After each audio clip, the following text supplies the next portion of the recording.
The world remembers 1961 as the year a man orbited the Earth and came back alive. It remembers the speeches, the ticker tape, the crackling radio broadcast that made children look up at the sky with something close to religion. But the men in the sub-basement of Wright-Patterson Air Force Base did not look up that year. They looked down into a cargo crate that had been transferred 11 times across 4 continents, relogged under 6 different cover designations, and finally stamped with classification levels so high that the stamp itself was classified.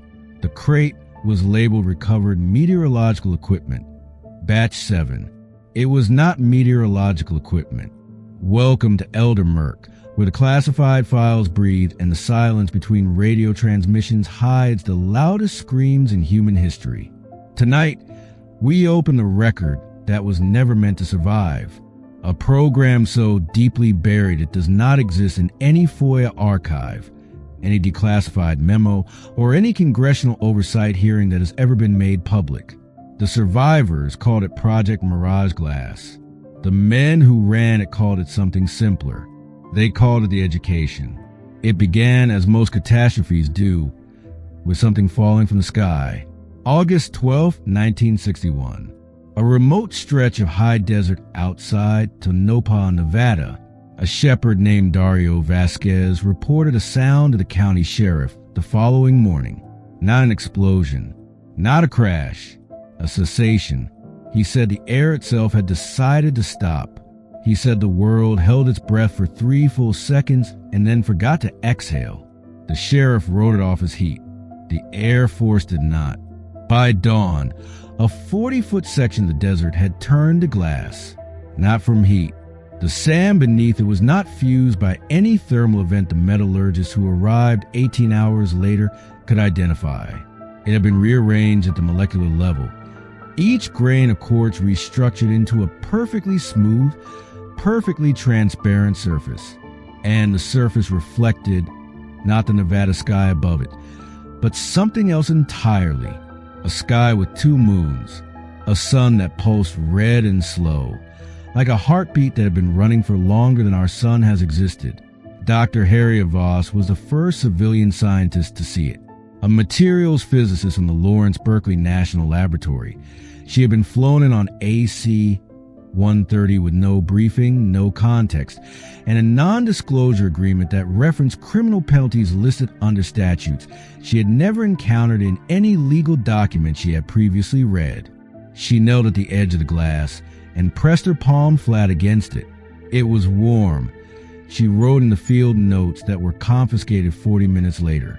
Not the warmth of a sun-heated surface, the warmth of something breathing.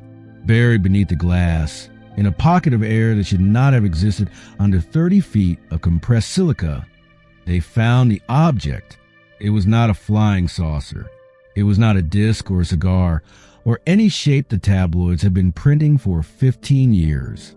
It was a geometry that had no name, a structure that appeared, depending on the angle of observation, to be simultaneously a perfect sphere, a tetrahedron, and something with edges that bent backward into themselves. The men who spent more than 4 hours looking directly at it reported the same symptom. When they closed their eyes, they could still see it, not as an afterimage, as a presence, solid and patient and aware. The object was extracted, crated, and on a military transport to Wright-Patterson within 6 hours. The shepherd Dario Vasquez was relocated to a housing facility in Albuquerque that same week. He died in 1974, officially of a stroke.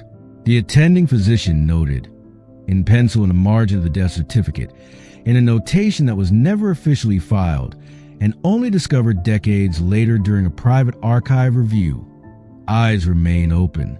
Pupils show no response to light. Pupils appear to reflect a red sun. Project Mirage Glass was formally constituted on October 3, 1961, under the authority of a directive that bypassed the Joint Chiefs, bypassed the National Security Council, and was signed by exactly 3 people, none of whom appear in any official government record from that period. The program's stated mission was technological exploitation. the recovery of propulsion principles, material science, and navigation systems from the recovered object, standard reverse engineering, the kind of project where brilliant engineers sit in a clean room and take things apart. The object could not be taken apart. Every cutting tool brought to bear on its surface was simply redirected. Diamond-tipped blades, laser cutters, plasma torches. The geometry of the object seemed to understand the angle of approach and subtly shift so that every blade, every beam, every focus point of energy arrived at its target only to find the target had ceased to occupy that space. It was not evasion. It was something the lead physicist, Dr. Raymond Caulfield, described in his private journal as a fundamental disagreement with the concept of being cut. The object did not resist. It simply declined. What they discovered instead was that the object communicated, not with radio waves, not with light, with geometry. When Dr. Voss arranged a series of copper rods on the floor of the containment lab in a triangular formation, purely by accident, reaching for a measuring instrument she had set down on the wrong side of the room, the object pulsed. A single, deep vibration that everyone in the building felt in their back teeth. The glass floor of the containment chamber, newly installed, developed a hairline fracture in the precise shape of an equilateral triangle. When Caulfield, trembling, arranged the rods into a square, the pulse came again. The fracture extended. When a junior technician named Marcus Webb, acting on a hunch he could not explain and would spend the rest of his life trying to explain, arranged 12 rods in a pattern he said he had seen in a dream the previous night, the object opened. Not a hatch, not a seam. The geometry simply expanded, unfolding the way a flower opens, except in reverse. Each new surface emerging from somewhere that previous surfaces had not occupied, as though the object's interior existed in a space larger than its exterior should have permitted. There was no sound when it opened, no rush of air, no smell, just a silence that felt different from the silence before it, a silence that had a direction. Inside was a single room, or rather, a single space that presented itself as a room, apparently for the comfort of the observers. It was 200 feet wide. The object's exterior had been 9 feet across.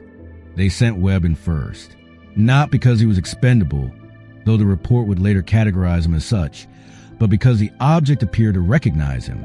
The fractures in the glass floor pointed in his direction each time he entered the lab. The pulse of the object synchronized with his heartbeat within 48 hours of his first contact. The instruments confirmed it. Caulfield noted it without comment in 4 consecutive daily logs before finally writing in the margin of the 5th. I do not know what this means, but I do not believe it is a coincidence, and I do not believe we should proceed as though it is.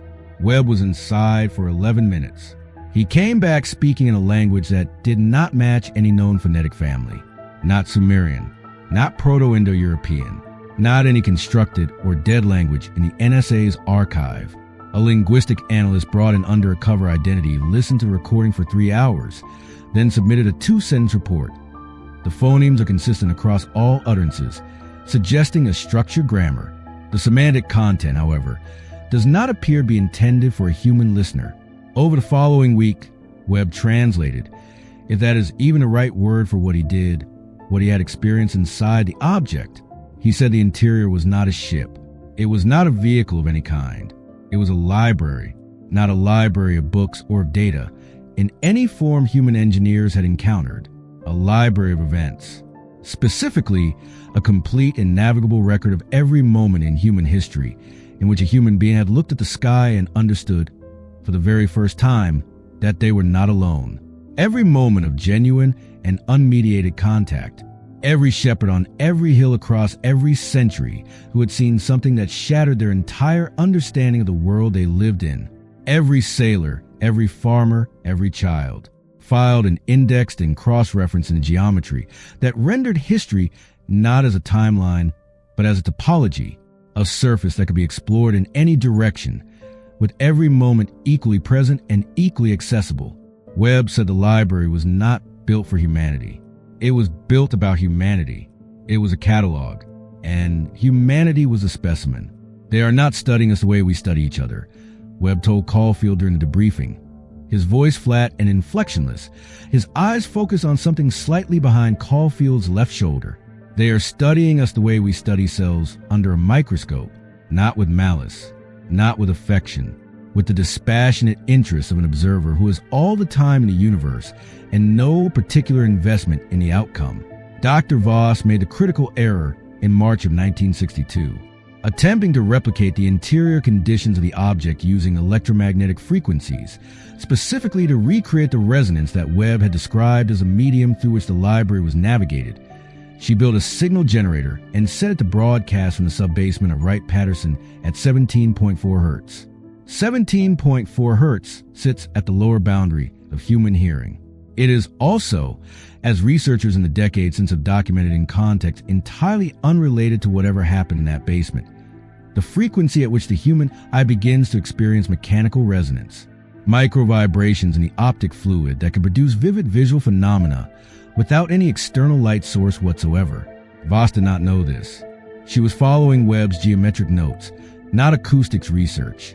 She was, in her own words, following a feeling.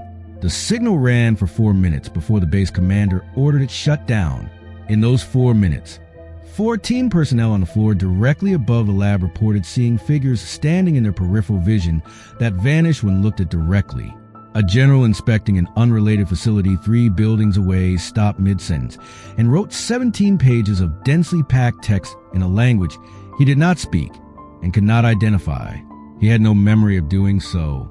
2 MPs stationed at the outer perimeter of the base walked calmly to the edge of the tarmac, sat down side by side facing east, and remained completely motionless for 6 hours.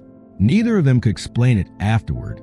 Neither of them was ever asked to explain it in any official capacity, and the object pulsed, not once, continuously, for exactly the 4 minutes and 11 seconds of the broadcast.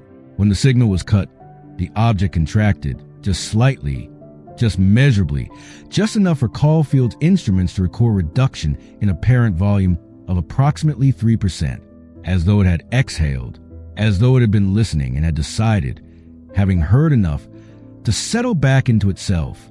The program was immediately elevated to a classification level that has no public designation.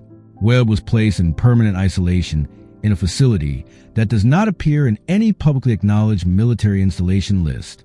Voss was transferred to a naval research station in the Aleutian Islands, officially for a project involving Arctic sonar development.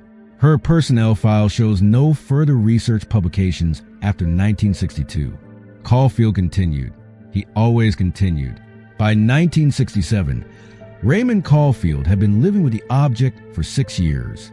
He had not published a paper. He had not attended a conference. He had not spoken to his ex-wife or his 2 daughters or his former colleagues at Caltech. He had been given everything he needed and had been asked for only one thing in return: progress. He had produced, in 6 years, 4,400 pages of notes. Of those, the review committee could interpret approximately 80 pages. The rest were written in the geometric notation that had emerged from Webb's initial translation, a symbolic system that Caulfield had extended and elaborated into something the committee's cryptographers described as internally consistent and apparently rigorous, but operating from axioms we cannot identify. What the 80 legible pages revealed was this: the object was not from another planet. It was not from another solar system. It was from another instance of this solar system, a parallel configuration of the same matter, operating under slightly different physical constants, in which the development of technological civilization had preceded ours by approximately 4 billion years. The civilization that built the object had not come here purposefully. The object had drifted across the boundary between instances, a boundary that the civilization had apparently mapped and cataloged, and in some cases deliberately thinned. The boundary was not in space. It was in probability, and it was thinnest. Caulfield's note suggested, at the moments in human history when the largest number of human minds were simultaneously focused on the same question, the question being, are we alone? Every mass UFO sighting, every wave of reported contacts, every moment of collective human bewilderment aimed at the sky, each one was a thinning, Each one brought the boundary of fraction closer to transparent, and the object in the basement of Wright-Patterson, Caulfield concluded, was not wreckage from an accident. It was a door left ajar. In November of 1968, Caulfield went into the object alone. He had not been authorized. He had not submitted a request. At 2:17 in the morning on a Tuesday with no particular significance in any calendar the overnight guards could identify, he walked past the security detail. The guards later reported that they had seen him pass, but had felt no impulse to stop him, as though the idea of stopping him was a thought they kept almost having, and then releasing, like trying to hold smoke. He entered the containment chamber. The object opened for him immediately. No copper rods, no geometric arrangement. It simply opened, the way a door opens for someone who has lived behind it long enough to become recognized. He was inside for 9 days. The guards reported that the object pulsed continuously during that period at a frequency that gradually shifted from 17.4 hertz downward into infrasound, below the threshold of human perception entirely. The fractures in the glass floor multiplied and spread until the entire floor of the containment chamber was a single unbroken geometric diagram of extraordinary complexity. Photographs were taken every 6 hours. Every photograph, when developed, showed only solid white, not overexposed white, not burned out highlights. White the way a wall is white, as though the camera had recorded nothing at all. On the 9th day, the object closed. Caulfield was not inside it when it closed. He was standing in a corridor outside the containment chamber, wearing clothes that no one could identify as belonging to any inventory at the facility. He was calm. He was unhurt. He was carrying a single sheet of paper. On the paper was a set of coordinates and a single sentence. The coordinates pointed to a location 340 feet underground, beneath a stretch of rural Montana that contained, according to every military geological survey on record, nothing but limestone and groundwater. The sentence read, "They are not studying us anymore. We have become interesting." The excavation team reached the coordinates in March of 1969. They found, at 340 feet below the surface of a Montana field, a chamber of the same glass that had been found in the Nevada desert in 1961. The chamber was 400 feet in diameter. It was empty, but the walls were covered, floor to ceiling, in the geometric notation from Caulfield's notes.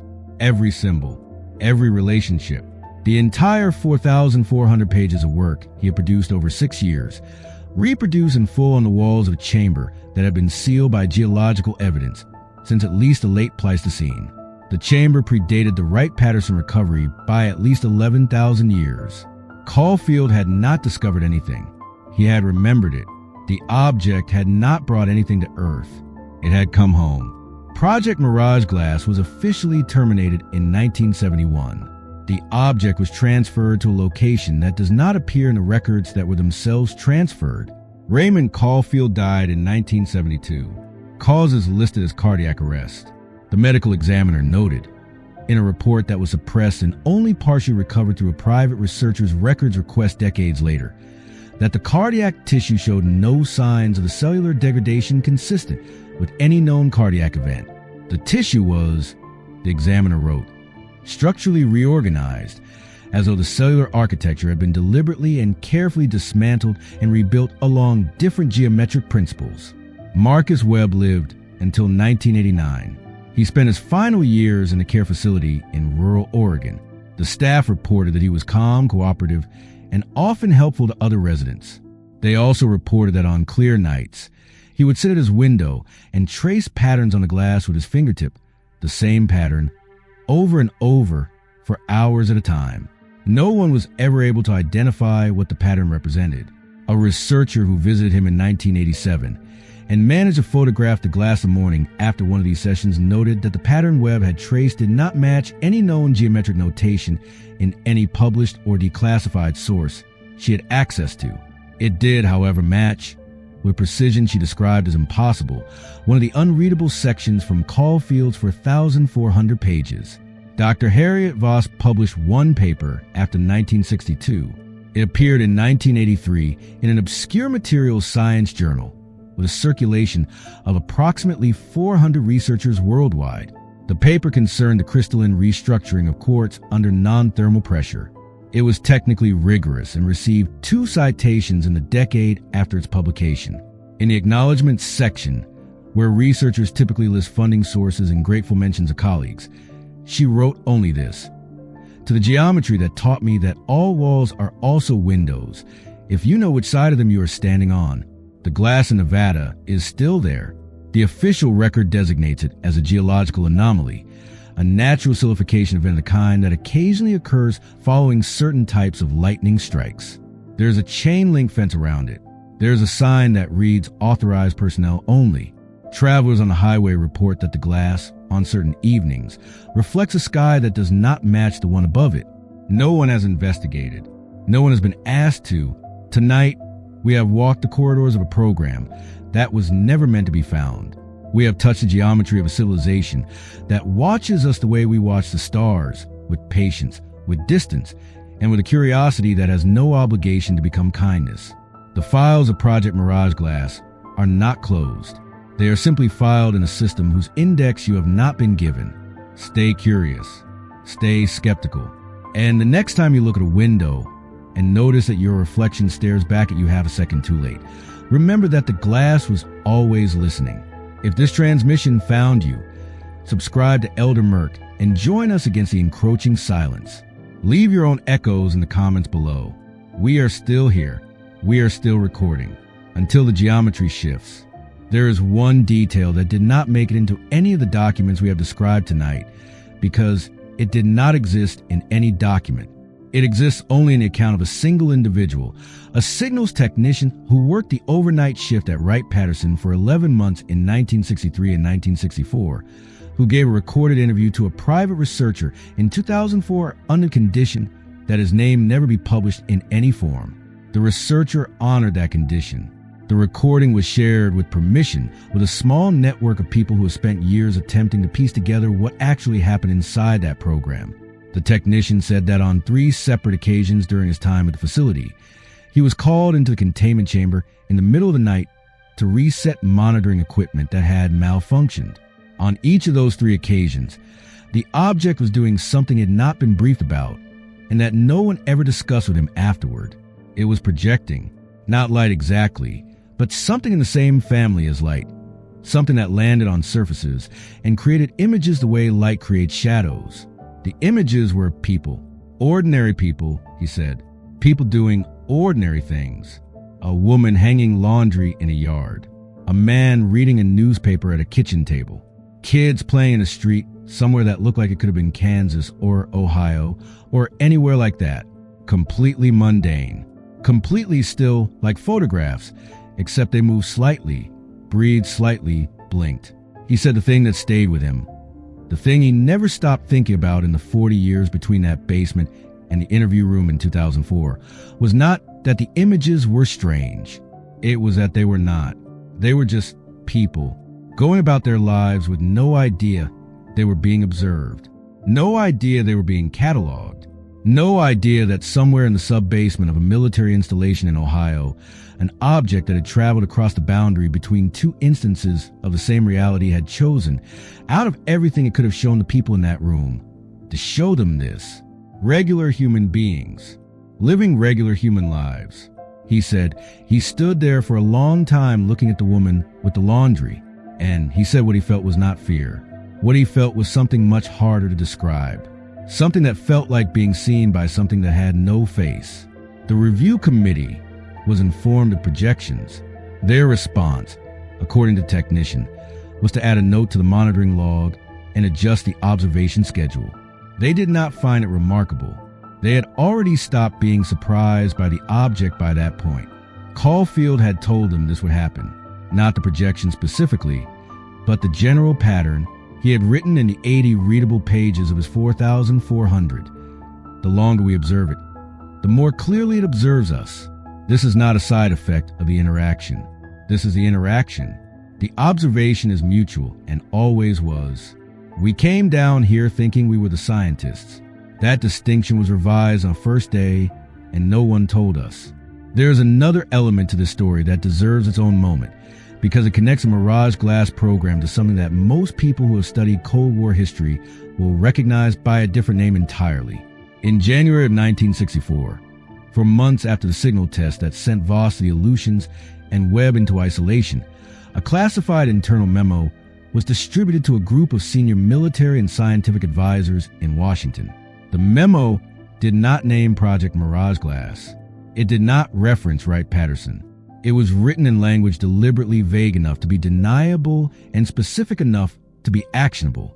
What it described was a theoretical framework for what the author called frequency-induced collective cognition, the idea that certain electromagnetic frequencies, broadcast at sufficient scale, could produce synchronized perceptual events in large populations, not mind control in the science fiction sense. Something subtler, a shared hallucination, a synchronized dream. The memo recommended further study. It recommended the construction of a broadcast facility capable of operating at the frequencies in question. It recommended the facility be located at a remote site, preferably underground, and that its operations be classified above any existing designation. Most people who know this story know it as the beginning of a program that eventually became public knowledge under a different name, with different stated purposes. The connection to Mirage Glass was never officially made, but the author of the January 1964 memo, identified only by a 3-letter code that corresponds to no known position in the federal government of that period, had a writing style that a researcher named Daniel Fitch spent 6 years analyzing against every known document from that era. Fitch published a conclusion in 2009 in a small press book that sold fewer than 1,000 copies. The conclusion was that the author of a 1964 memo and the author of the later sections of Caulfield's 4,400 pages were the same person, the same voice, the same mind, working for the same framework, just on opposite sides of a clearance level that should have made any communication between them impossible. Fitch's book is still available if you know where to look. His follow-up research, which he described in correspondence with colleagues as the most important work of his career, was never published. Fitch died in 2011. His personal files and research materials were donated to University Archive, which logged them, cataloged them, and placed them in a storage facility pending processing. They have not been processed. The archive staff, when contacted in the years since, have consistently reported that the materials are in storage and will be reviewed as resources permit. Resources have not permitted it. There are people who will tell you that all of this is a story, that the documents referenced here do not exist, that the people named cannot be verified, that the architecture of the narrative relies too heavily on conveniently suppressed evidence to be taken seriously. And they are right to be skeptical. Skepticism is the only honest posture in the face of claims like these. The absence of verifiable evidence is not, on its own, evidence of a cover-up. It is also just the absence of evidence. But there's a question that skepticism cannot entirely dissolve, and it is this. If you were a civilization 4 billion years ahead of us in technological development, and you had found a way to move between instances of reality, and you had spent an unknown but very long period of time cataloging the species that had developed on this particular instance of Earth, and you had left behind a library, and you had watched as the most advanced military powers of the 20th century found that library and began, slowly and with great difficulty, to understand what it was, what would you do next? Would you intervene? Would you communicate more directly? Would you wait? Or would you simply continue doing what you had always been doing? Watching, recording, adding new entries to the catalog. The glass in Nevada does not care about these questions. It reflects what it reflects. The chamber under Montana has been sealed again, this time under 100 feet of poured concrete that was installed in the late 1970s under a land reclamation cover project. The coordinates of that chamber appear in no public record, but the coordinates Caulfield wrote on that single sheet of paper after 9 days inside the object are known to at least 12 researchers, none of whom have been able to obtain permission, funding, or equipment adequate to verify what lies beneath that concrete. Most of them have stopped trying. Some of them have not. The object itself, last transferred in 1971 to an unspecified location, has not been publicly accounted for. It has not been publicly denied either. The Air Force, when asked directly by journalists and researchers over the decades, has consistently responded with a statement to the effect that the Air Force does not comment on classified programs and that any records relating to the reference designation, if such records exist, would not be subject to public disclosure. If such records exist. That phrase has been in every response. If such records exist. Caulfield would have found that funny. Probably, he spent the last decade of his life in a room in Wright-Patterson writing a language that his own colleagues could not read, in the service of understanding a library that had been built about a species that was only now beginning to understand it was being observed. He would have found the if such records exist deeply funny. The records exist. The records have always existed. The question is not whether they exist. The question is whether the people asking to see them have been included in the index. We have been walking through the Elder Murk tonight, and what we have found at the end of this particular corridor is not a monster. It is not an invasion. It is not a warning written in fire across the sky. It is something quieter and in some ways more unsettling than any of those things. It is the possibility that we have been a subject of study for longer than our civilization has existed. That the moments when we felt most alone, most isolated in this vast and indifferent universe, were precisely the moments when we were most closely observed. That the feeling of looking at the sky and wondering whether anyone is out there looking back has been, from the very beginning, less of a question and more of an answer. The glass reflects a sky with two moons and a sun that pulses red. Nobody who has seen it has been able to explain why. Nobody who has seen it has been able to stop thinking about it. Tonight, we have opened the file that was never meant to be found. We have read the notes of people who spent their lives trying to understand something that understood them far better than they understood themselves. The project is terminated. The object is transferred.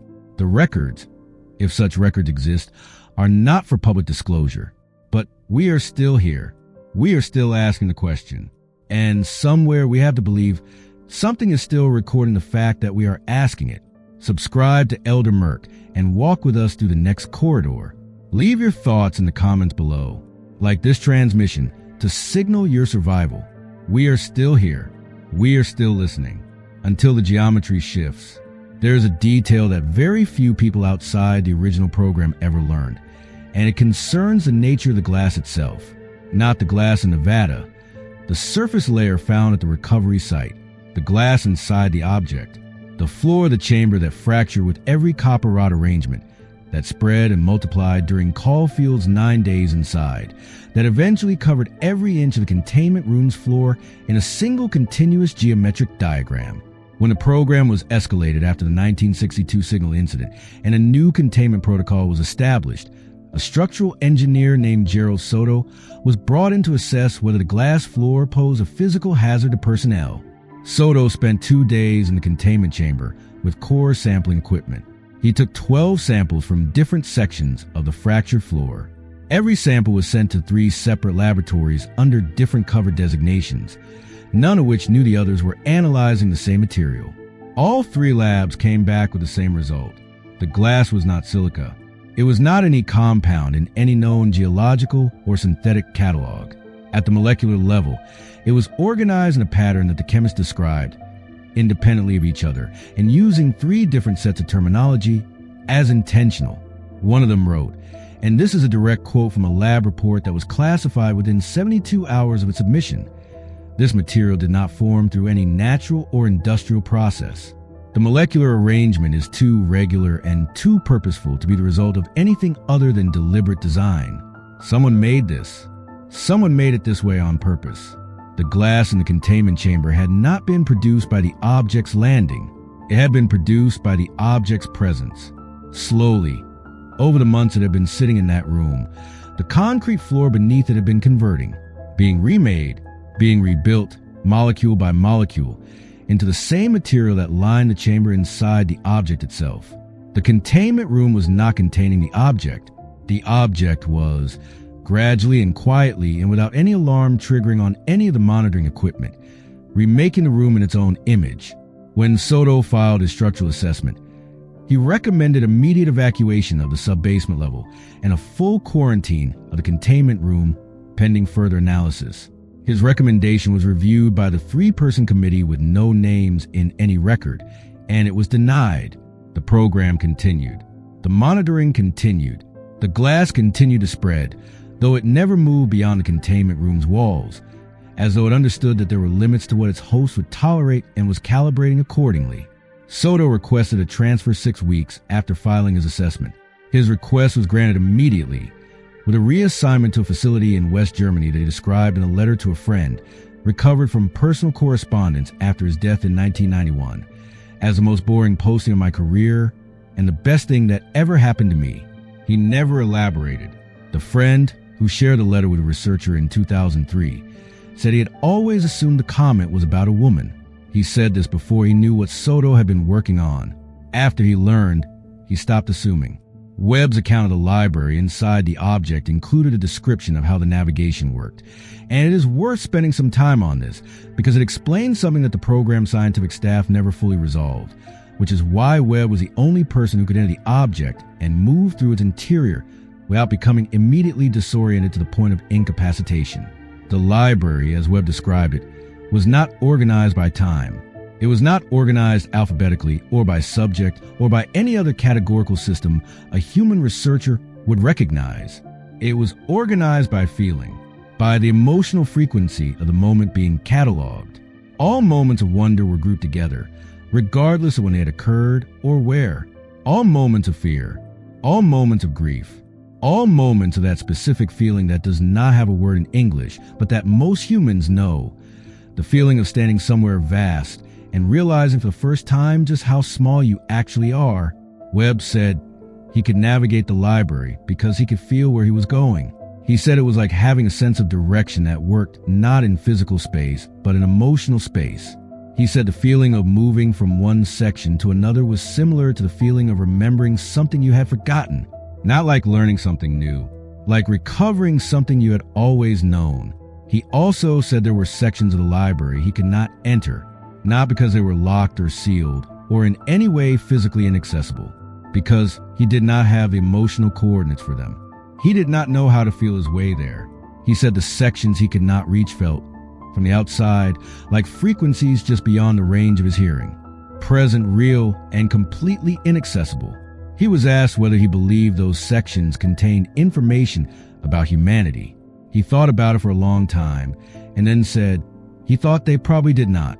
He thought those sections probably contained something that had no analog in human experience at all, something that could not be cataloged using any emotional framework a human being could generate.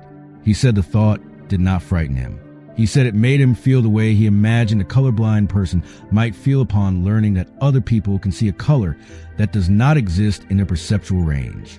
Not threatening, just very, very large. In 1965, 3 years into Webb's isolation, the program attempted something that Caulfield had been arguing against for months. They brought Webb back into the containment chamber and asked him to enter the object again, this time wearing a full suite of biosensors and carrying a recording device. The goal was to capture some physical record of the interior that the cameras had failed to produce. Webb entered without difficulty. He was inside for 47 minutes. The biosensors recorded continuously. The recording device recorded continuously. When Webb emerged, he was carrying the recording device. The biosensors were gone, not removed, not left inside. Gone the way something is gone when it has been unmade rather than moved. The recording device, when played back, contained 47 minutes of audio that began as static, shifted gradually into something that the audio technicians described as almost musical, and then in the final 8 minutes resolved into something that sounded, faintly but unmistakably, like a human voice reciting a very long list of numbers. The numbers were analyzed for months. They did not correspond to any coordinate system, any known code, any mathematical sequence the program's analysts could identify. They were published internally in a classified document that ran to 60 pages. The conclusion was that the numbers were probably meaningful, that their meaning was probably not recoverable using any analytical framework currently available, and that the most likely explanation was that the object had recorded Webb's biosensor data in a format native to itself and played it back to the recording device. The object had, in other words, translated the record of a human body into its own language, and the result sounded like someone reading a list of numbers for 8 minutes. Caulfield found this deeply moving. He wrote in his journal that night, We recorded the heartbeat of man and got back a sequence of numbers that we cannot read. They recorded the history of a species and got back a library that we can barely navigate. We are trying to understand each other across a distance that is not measured in light years. I do not know who is making more progress. The program encountered its most significant crisis not from the object itself, but from an event that occurred entirely outside the containment chamber in the administrative wing of the facility in the late summer of 1966. A program director whose name has been entirely redacted from every document in which he appears, referred to in all surviving records only as the administrator, began to exhibit symptoms that the facility's medical officer initially attributed to stress and sleep deprivation. He was having difficulty distinguishing between events that had happened and events that had not. He reported conversations that no one else had witnessed. He filed memos referencing decisions that the committee could find no record of authorizing. He reassigned 3 personnel to projects that did not exist. When the medical officer pressed him, the administrator described, in precise and consistent detail, a series of meetings he had attended in the sub-basement level of the facility, in a conference room adjacent to the containment chamber. Meetings where strategies were discussed, decisions were made, future directions for the program were debated and resolved. He could describe the participants. He could describe the agenda. He could describe the conclusions. None of those meetings had taken place. The conference room adjacent to the containment chamber had been sealed since the signal incident in 1962.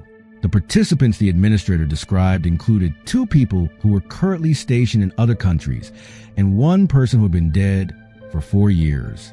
The medical officer's report was classified immediately. The administrator was quietly transferred out of the program. A new administrator was appointed. The new administrator lasted 8 months before the same pattern began to emerge. A 3rd administrator was appointed. He lasted 14 months. Caulfield's note on this sequence, written in the margins of a technical memo that was misclassified and therefore survived when others were destroyed, is brief and devastating. He wrote, "They are not doing this. He is doing this to himself. The proximity to the object is not producing hallucinations. It is producing memories. Memories of things that have not happened yet, or that are happening in a different probability, or that happen in a version of this program that the library has already cataloged. The administrators are not going mad. They are, briefly and terrifyingly, navigating the library without a guide, and they do not know how to come back." No one followed up on this note in any official capacity. It was discovered by a researcher in 1998 in a miscellaneous administrative file at a records center in Maryland. The researcher who found it spent 4 years trying to determine whether it was authentic. He concluded that it was. He published a short paper about it in an academic journal, focused on the history of Cold War science programs. The paper attracted very little attention. The journal's peer reviewers had asked him to remove the Mirage Glass references as unverifiable, and he complied, and in doing so had removed the only context that would have made the note comprehensible. The note, in the paper as published, reads only as an unusual psychological observation from an unnamed scientist about an unnamed program. Without the context, it means very little. With the context, it is one of the most frightening sentences anyone associated with the program ever wrote. The administrators are not going mad. They are navigating the library without a guide, and they do not know how to come back. Caulfield knew how to come back because Webb had taught him, not directly, not through any explicit instruction, but through the hours of conversation during debriefings that Caulfield had attended and recorded and reviewed and reviewed and reviewed until he understood at a level below conscious reasoning how the library worked, how to feel your way through emotional space rather than physical space, how to use grief and wonder and the specific quiet feeling of standing somewhere vast as coordinates rather than as weather. By the time he entered the object alone in November of 1968, he was, in every way that mattered, the most prepared human being on earth for what he was about to do. He was also, Voss wrote many years later in a letter to a colleague that was never sent, and was found among her personal effects after her death, the loneliest person she had ever known. 6 years in a basement with an object that understood him better than any human being he had ever met. 6 years of writing a language that his colleagues could not read. 6 years of being the only person in the program who was not afraid of it, She wrote that she had thought at the time that his lack of fear was a kind of courage. She wrote that she had later come to believe it was something more complicated than courage. She wrote that she thought Caulfield had stopped needing to be afraid of the object around year 3, not because he had mastered it or understood it or made peace with it, but because he had come to feel about it the way some people feel about the place where they grew up. A feeling of belonging that did not require explanation or justification. A sense of being where he was supposed to be. She wrote that she found this, in retrospect, more frightening than anything the object itself had ever done. When he came out of the object after 9 days, carrying that single sheet of paper with the Montana coordinates and the sentence about becoming interesting, he was asked by the facility commander whether he was all right. He said yes. He was asked what had happened inside. He said he had found what he was looking for. He was asked what that was. He said he had found out how the library ends. He was not asked to elaborate. The facility commander later said, in an unofficial account given to a journalist who agreed not to publish it until after the commander's death, that he had not asked to elaborate because he had not wanted to know. He said he had been running a classified program involving an alien object for 5 years at that point, and that he had found, over those 5 years, a way to manage his own fear by keeping certain questions at a careful distance. He said the look on Caulfield's face when he said he had found out how the library ends was the moment when the careful distance collapsed entirely. He said he did not sleep for a week after that conversation. He said he never found out what Caulfield had meant. Caulfield died 4 years later without elaborating in any document, any conversation, any format that survived the program's termination. The Montana chamber was sealed under concrete. The object was transferred. The education, as those who had run it called it, was ended. But the glass in Nevada is still there. And on certain evenings, it reflects a sky with 2 moons and a sun that pulses red.